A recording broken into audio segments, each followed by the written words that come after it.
Hello বন্ধুরা, দেখো আমি সকাল 6:10 থেকে আমি আমার ব্লগটা শুরু করে দিচ্ছি। তো তোমরা সকলে কেমন আছো? আশা করতে পারি ভালো আছো। দেখো রোজের মতো আমি সকাল সকাল ঘুম থেকে উঠে প্রথমে দরজাটা খুলে দিলাম। আর দেখো চারিদিকে কুয়াশা হয়ে গেছে আর চারিদিকে একটু অন্ধকার অন্ধকার ভাব আছে এখনো অবধি। তো আমি প্রথমে ঘুম থেকে উঠে না জানোই তো, আমি প্রথমে কুয়ো থেকে এক বালতি জল তুলে নিই। আর যে বাসি জলটা থাকে এটা আমি গাছের দিকে দিয়ে দিই, কারণ প্রচণ্ড ঠান্ডা থাকে। তো আমি কুয়ো থেকে আগে জল তুলে নিচ্ছি। আর কুয়োর জলটা জানোই তো বন্ধুরা, গরম থাকে, এখন হাত দিতে ভালো লাগে। আর বাসি জল তো জানো তো কতটা ঠান্ডা থাকে, হাত দিতে ইচ্ছা করে না। তো প্রথমে দুয়ারে জল দিয়ে দেবো।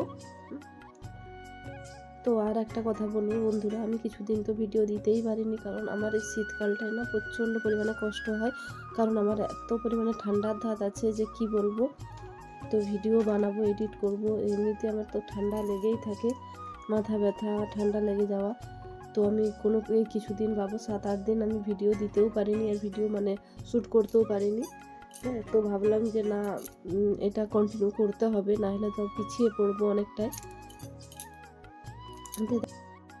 বিয়ের পর মানুষ কি বলবো, মেয়েদের দায়িত্বটা একটু বেশিই বেড়ে যায়। নিজের জন্য ভাবা কম, অন্যের জন্য ভাবতে হয় বেশি। নিজের সুখ আহ্লাদ আর সব কিছু বিসর্জন দিয়ে একটা মেয়ে সংসার করতে হয় তাকে। তো শরীর খারাপ হোক আর যাই হোক, আমার তো একার সংসার করে দেবে এটা আবার কে? নিজের সংসারে নিজের কাজ নিজেকেই করতে হবে, সে যাই হয়ে যাক। আর এমনি তো জানো তো বন্ধুরা, আমার শীতকালটাই প্রচুরই কষ্ট। ঠান্ডার ধাত এতটা পরিমাণে, আমি শীতকালটা যতক্ষণ না যাই আমি ভালো থাকি না। যদি গরমে, লোক বলে গরমে কষ্ট হয়, কিন্তু গরমকালে আমি ভালো থাকি, সুস্থ থাকি। আর সব দিনই আমার গরমকালই পছন্দ। তো দেখো ছড়া দেওয়ার পর ঝাঁটফাট দিয়ে দিয়েছি আমি। আর আমাদের বাড়িটা অনেকটাই বড়, তো গোটাটা ঝাঁটাতে না অনেকটাই সময় লেগে যায়। আর এমনি তো যে তোমাদের দাদাভাই বাড়িতে নেই, ও কালকে গেছে মেদিনীপুরে। তো বাপের বাড়িতেই আছে, কালকে একটু কাজের ব্যাপারে গেছে মেদিনীপুরে। তো আমি আর ছেলে আছি বাড়িতে।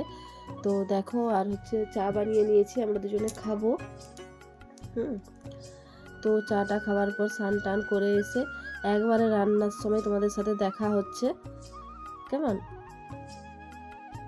আর এদিকে দেখো মশলা টশলা সব কিছু রেডি করে দিয়েছি। আর তোমাদের দাদাভাই যেহেতু নেই, তার জন্য আমাদের দুজনের মতনই রান্না করব আমি। শরীরটা যখন ভালোও নেই, তো আমি এটা সেটা করিনি, শুধু ওই মাংসই করব। আর এদিকে দেখো, যে আমি তোমাদেরকে দেখাচ্ছি প্যান্ডেল। এই প্যান্ডেলটা দেখতে পাচ্ছ, বাঁশ টাঙানো আছে। এখানে আমরা সরস্বতী পুজো করব বলে বাঁশ টাঙিয়ে আজকেই করা হলো, পোঁতা হলো বাঁশ। তো আমাদের আমাদের এখানে মেয়েরা আর বাচ্চাগুলো মিলে আমরা সরস্বতী পুজো করছি। আর দেখো বাবু চিকেন এনে দিয়েছে, দোকানে গেছিলো। আর এদিকে মাংসটাও রান্না করে নিচ্ছি। আর বাবু আজকে স্কুলে যায়নি, শরীরটা খারাপ, বলতে ওরও শরীরটা খারাপ, ঠান্ডা লেগেছে, কাশি সর্দি, ও যায়নি। আর বাবুকে বললাম যে তখন আজকে থাকো বাড়িতে। তো আমি মাংসটা কষিয়ে নিচ্ছি। কষানোর পর দেখো জল ঢেলে দিয়েছি। তারপরে দেখো আমার মাংস রান্না রেডি হয়ে গেছে। তো তারপরে দেখো এখন বাজে 1:30। তো এবারে আমি আর ছেলে করে ভাতটা খেয়ে নেব। তো ভাতগুলো প্রথমে বেড়ে নিচ্ছি। আর যে তোমরা দেখলে প্যান্ডেলের কথা বললাম, তো ওখানে বাঁশ গাড়া হচ্ছে। আর আমি জানো তো বন্ধুরা, আমরা সব মেয়েরা মিলে করছি এই পুজোটা। আর এই বছরই প্রথম করছি। তো কদিন ওই পুজোটা যতক্ষণ না হয় একটু ব্যস্তও থাকবো, আর ব্যস্তও কিছুদিন ধরে ছিলাম। তো চাঁদা কালেকশন করে সবাই মিলে পুজোটা করছি। তো এদিকে দেখো শুধু চিকেনই রান্না করেছি, আর কিছু করিনি। আর বাবু তো জানো তো কোনো সবজি খেতে চায় না, এতটাই এত ওকে নিয়ে সমস্যা হয় না খাবার নিয়ে। তো ও খাবে না, আর আমি একার জন্য আর কি সবজি বানাবো, তার জন্য ভাবলাম যে চিকেনই করে নিয়ে নেবো, বাবুও খেয়ে নেবে আর আমিও খেয়ে নেবো। আর সব অনেকটাই চিকেনটা এনেছিল, কিন্তু ওই যে আমরা যতটা খেলাম, তোমার দাদা ভাইয়ের জন্যও রেখেছি। আর ভাতও আছে হাঁড়িতে, আরও রাত্রে যদি ও খায় তো খাবে। তো আমরা ভাত তো ভিডিওটা যদি ভালো লাগে লাইক কমেন্ট শেয়ার করে সাবস্ক্রাইব করে পাশে থাকবে।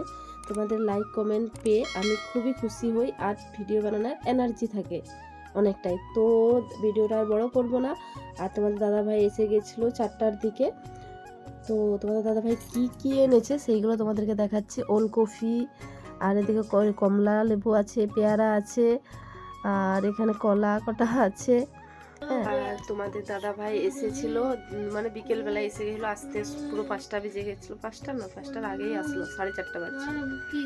ঠিক আছে, তো তোমরা দেখলে কি এনেছে। আর তার সাথে সাথে আরো 2টো গাছ এনেছিল, মানে কলা গাছ এনেছিল, আর আমার দিদির বাড়ি থেকে এনেছিল। তো আমার দিদি এসেছিলো তাই, আর ও হচ্ছে মানে বাপের বাড়িতে রেখে দিয়ে গেছিলো গাছগুলো। তো সেই গাছগুলো আনার সাথে সাথে ওখানে লাগিয়ে দিয়েছি। তো কালকের ব্লগে তোমাদেরকে দেখাবো কি গাছ এনেছিল, ওই কলা গাছগুলো কোথায় কোথায় লাগিয়েছি সেগুলো তোমাদেরকে দেখাবো। হ্যালো বন্ধুরা, তো আমি আর ব্লগটা আর বেশি বড় করব না, ব্লগটা আমি এখানে শেষ করে দেব। আর এখন বাজে সন্ধ্যে 7টা। তো বাবুকে পড়তে বসিয়ে দিয়েছি, এই দেখো। তো কালকে আবার নতুন একটা ব্লগে তোমাদের সাথে দেখা হচ্ছে। আর আমি কিছুদিন বাবদ তো ব্লগ দিতেই পারিনি, তোমরা দেখেইছো। শরীরটাও ভালো নেই, আর আজকেও শরীরটা অতটা ভালো নেই, তাই মুখ চোখ দেখে হয়তো বুঝতেই পারছো। তো যাই হোক, কন্টিনিউ করার চেষ্টা করবো কাল থেকে। আর তোমরা তো তখন ভালো থেকো, সুস্থ থেকো, আর অল টাইম হাসি খুশি থেকো। আর টাটা বাই, আর তোমাদের সকলকে জানাই গুড নাইট।